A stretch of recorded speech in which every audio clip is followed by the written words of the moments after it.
Hi, welcome to Money Confidence. I'm Crystal Ockley, and I'm the Chief Financial Strategist here at Confidence Wealth.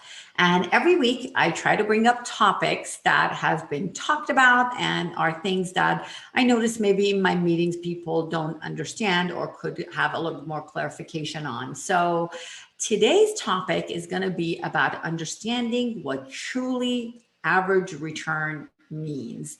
So a lot of times I have people that tell me, Crystal, I have had an average return of 6% for the last 10 years, or I've had an average return of 20% the last 2 years, and it's exciting, or whatever it may be.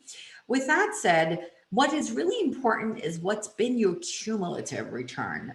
And what do I mean by that? So you have to realize when you are in the market goes up and down, up and down. So average return takes positive and the negative. So it takes the up and the down, and then it does an average.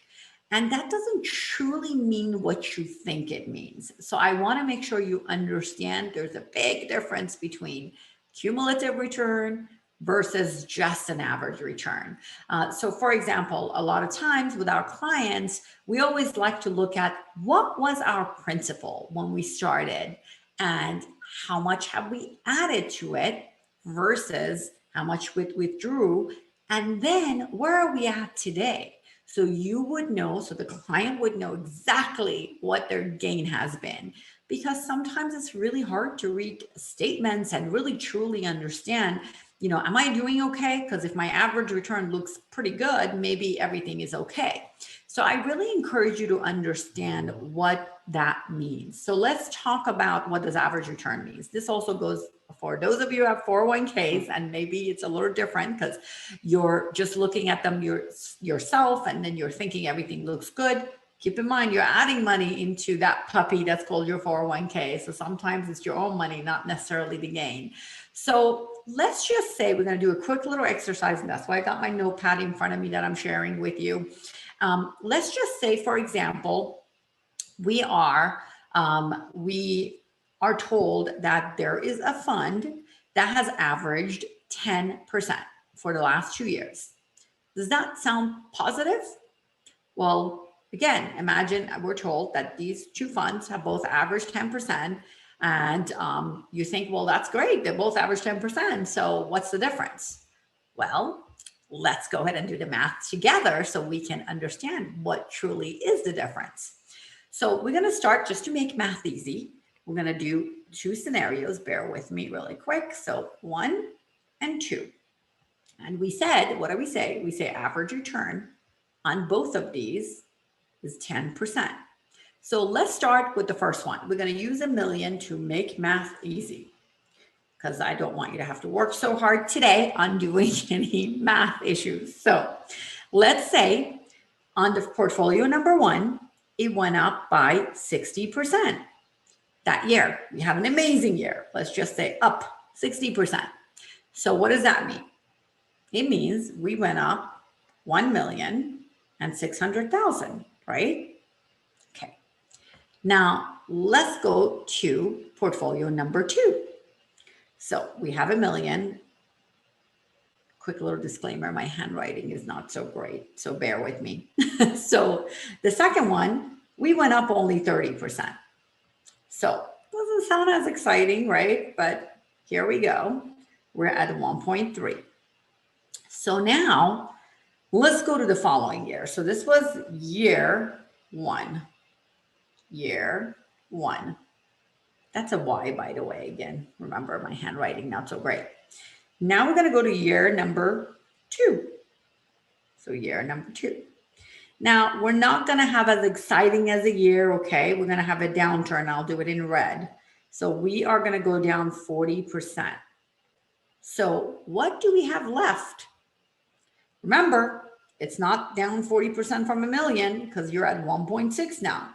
So 1.6 minus 40%, we are now at 960,000.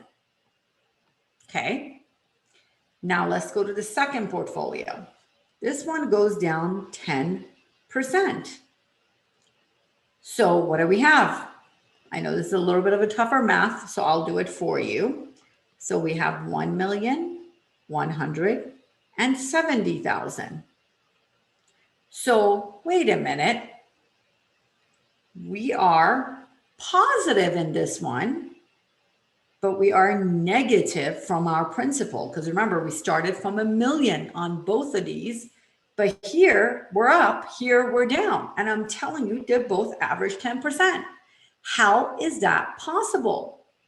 Well, let's talk about how average return is truly calculated. We'll do it in a different color. So what is 60 minus 40? It's 20%, right? 60% minus 40% is 20%. Divided by 2, because it was 2 years, what do we have? You got it, a whopping 10%. So, do we lie when we say it averaged 10%? No, the portfolio did average 10%, but it was negative. So, the mutual fund that was reporting to you was not reporting a wrong number. It's just not cumulative. This is why I want you to understand what average return means. Now let's look at the second one. What's 30 minus 10? 20 divided by 2, 10%. So they both did 10%. However, in the first portfolio, we lost money. That's my sad face. There you go. And in the second one, we gained.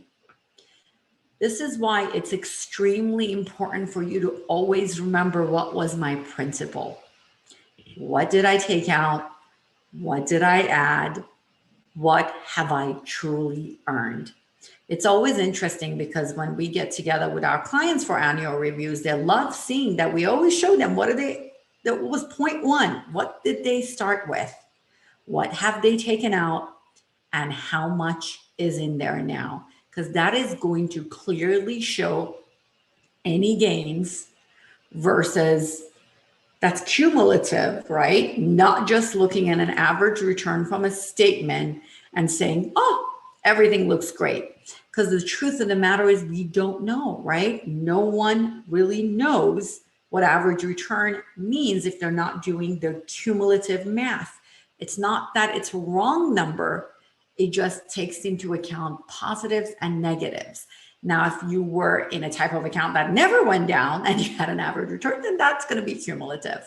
However, as we all know, the market goes up and down. So understanding that and understanding what your true gains will be and have been, it's going to make you be a much smarter investor.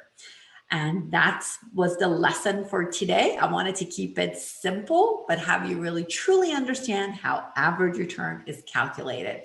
I hope this has been helpful to you. Be sure to share it with any friends and family and have them be empowered so they understand and they're fully educated on how average return is calculated. If you have any questions for me, go ahead and either message me on this platform, or you can go ahead and send me an email to Crystal. I'm sorry, let me say that again. Ask Crystal at icwm.com. That's again, ask Crystal at icwm.com. Until next week, have a great one.